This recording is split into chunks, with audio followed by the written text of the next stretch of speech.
We are studying the Passover, and today we are talking about that first Passover in Egypt, as recorded in Exodus 12. Today we are looking at the details of what happened on that first Passover. Then in the next lesson, we will look at what God commanded to be done for the Memorial Passover that was to be celebrated each year. All of these details are laying the foundation for understanding the significance of what Jesus did as the original Passover, of which these Old Testament Passovers are but a shadow. Today is all about that first Passover in Egypt. Here is the background. God had brought the children of Israel into Egypt during the days of Joseph. They were there for 430 years, and during this time, the Pharaoh of Egypt became concerned about their growing numbers and had enslaved them. The children of Israel cried out to God to save them, and God sent Moses to lead them out. Moses confronted the Pharaoh, who refused to let them go. So God sent a series of judgments on the land of Egypt. We call them the 10 plagues. For the first 9 of those plagues, Pharaoh hardened his heart and refused to let them go. When we pick up the story in Exodus 12, it is right before the 10th plague. In Exodus 12, we read, "The Lord said to Moses and Aaron in the land of Egypt, 'This month shall be for you the beginning of months. It shall be the first month of the year for you. Tell all the congregation of Israel that on the 10th day of this month, every man shall take a lamb according to their father's houses, a lamb for a household. And if the household is too small for a lamb, then he and his nearest neighbor shall take according to the number of persons, according to what each can eat, you shall make account for the lamb. Your lamb shall be without blemish, a male a year old. You may take it from the sheep or from the goats. And you shall keep it until the 14th day of this month, when the whole assembly of the congregation of Israel shall kill their lambs at twilight.'" Let's look at the details here. We've already talked in the last lesson about how God reordered the calendar here so that the Passover month became the first month of the year, and it is now known as the month Nisan. On Nisan 10, every household was to choose a lamb. They could team up with another lamb if their household was too small to eat an entire lamb, and then from the 10th, when they chose their lamb, until the 14th, when they would sacrifice their lamb, they were to keep the lamb. Spend time with the lamb, presumably to verify its unblemished state. Then in the evening that begins the 14th of Nisan, they were to kill the lamb. So reading on. "Then they shall take some of the blood and put it on the 2 doorposts and the lintels of the houses in which they eat it. They shall eat the flesh that night, roasted on the fire, with unleavened bread and bitter herbs they shall eat it. Do not eat any of it raw or boiled in water, but roasted, its head with its legs and its inner parts. And you shall let none of it remain until the morning. Anything that remains until the morning you shall burn. In this manner you shall eat it, with your belt fastened, your sandals on your feet, and your staff in your hand, and you shall eat it in haste. It is the Lord's Passover." So after killing the lamb, the first thing they were to do was to take some of its blood and put it on the doorpost and lintel of the house. Verse 22 tells us that they took bunches of hyssop and painted the doorposts with the blood. Hyssop is a small bushy plant with minty leaves. In the Bible, it's used in purification as a cleansing herb. In Psalm 51:7, David wrote, "Purge me with hyssop, and I shall be clean. Wash me, and I shall be whiter than snow." It's also interesting to note that by painting the doorpost in this manner, they would be creating the Hebrew letter Het, which is called the letter of life, since the Hebrew word for life begins with this letter. And they were to roast the lamb, and then they were to eat it with unleavened bread and bitter herbs. Anything that was left had to be burned before morning, and they were to eat it hastily, belt fastened, sandals on, and their staff in their hand. In other words, they were to be ready to go.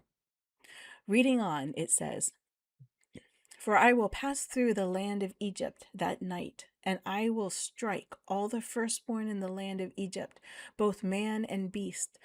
And on all the gods of Egypt I will execute judgments. I am the Lord. The blood shall be a sign for you on the houses where you are. And when I see the blood, I will pass over you, and no plague will befall you to destroy you when I strike the land of Egypt. Here is the very clear meaning of the Passover: salvation through the blood. When he sees the blood, he will pass over. What a solemn night that must have been. At midnight, the Lord struck down all the firstborn of the land of Egypt, from the firstborn of Pharaoh who sat on his throne, to the firstborn of the captive who was in the dungeon, and all the firstborn of the livestock. And Pharaoh rose up in the night, he and all his servants and all the Egyptians, and there was a great cry in Egypt, for there was not a house where someone was not dead. Then he summoned Moses and Aaron by night and said, "Up, go out from among my people, both you and the people of Israel, and go, serve the Lord as you have said. Take your flocks and your herds as you have said, and be gone, and bless me also." Did anyone sleep that night? Verse 42 says, "It was a night of watching by the Lord to bring them out of the land of Egypt." The Israelites were dressed and ready to go. It says in verses 33 through 36 that the Egyptians were in a hurry to get them out.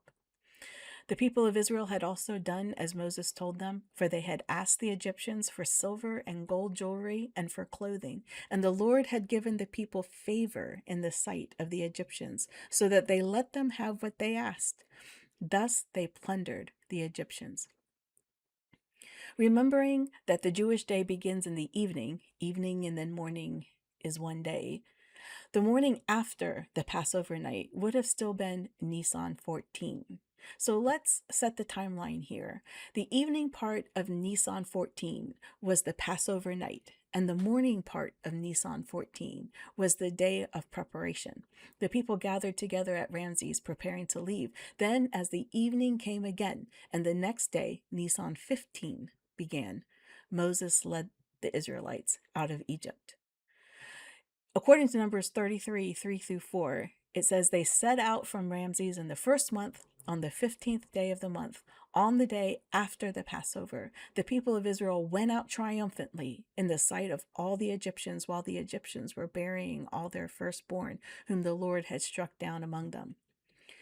And Deuteronomy 16 says, "The Lord your God brought you out of Egypt by night in the evening at sunset at the time you came out of Egypt."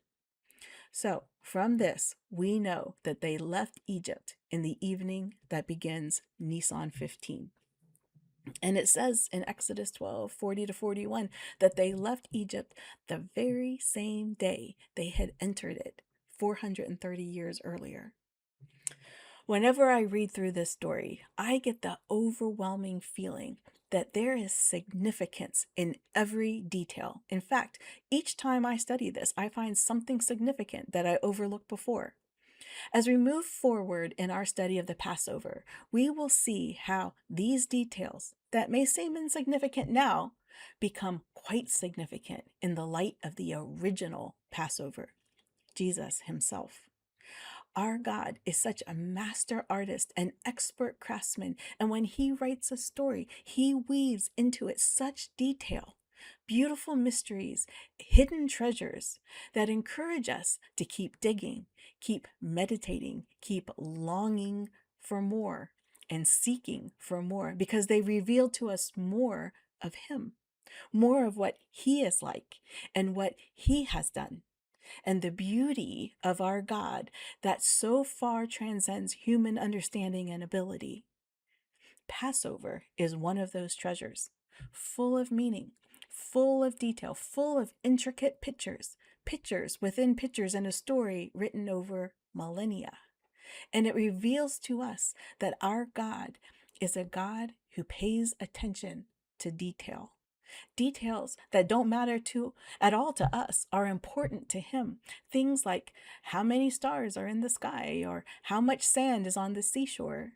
He pays attention to details that we wouldn't want to know even if we could, like every time a sparrow falls or how many hairs are on your head. Not only does God know these things, he tells us that he knows them. Why? Well, we know one reason. Jesus said it's because he wants us to know how much God values us. He said in Matthew 10:31, Fear not, you are of more value than many sparrows. God's capacity for detail is infinite, and that means that there is not one detail about you that does not matter to Him. It means that every detail about you was crafted with care and precision and infinite attention by the master craftsman and creator, God. So be encouraged. You serve a detail oriented God who is paying attention to every detail of your life. Such a God is worthy of our faithfulness. So remember, Jesus is coming back again. And when He comes, may He find us faithful. I want to worship with an undivided heart, till I tremble in your presence, till I tremble in your presence. Complete surrender of my life, take every part, till I tremble in your presence, till I tremble in your presence.